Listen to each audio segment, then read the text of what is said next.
Donc c'est un petit jeu de tactique, en fait on est les abeilles contre les bourdons. Le but du jeu, c'est chercher du pollen. Le jeu s'appelle Pollen et il bourdonne depuis quelques jours dans toutes les bonnes ruches de joueurs. Son créateur est lyonnais et il ne se fait pas prier pour une petite démonstration bien nécessaire, car pour gagner, il faut jouer très tactique sur les fleurs.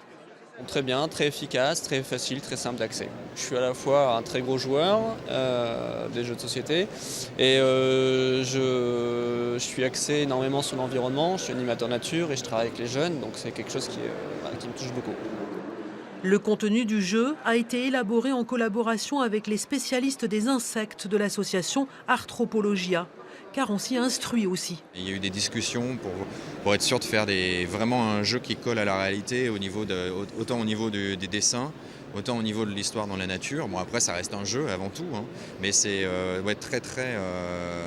très documenté. Les flores, c'est les flores qui sont en général les plus sexy pour ces insectes. Voilà, tout a été bien pensé là-dedans pour essayer de faire quelque chose qui fonctionne bien et qui soit réaliste, quoi.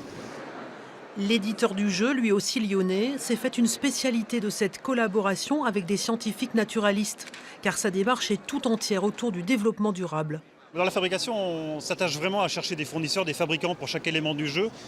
Déjà qui fabriquent intégralement en France, ça on y tient beaucoup, pour pas que les éléments voyagent et qu'il y ait un impact carbone, un impact environnemental important. Et ensuite au niveau des matériaux en eux-mêmes, en effet, et puis des processus de fabrication, donc que les fabricants aient des labels entre guillemets propres.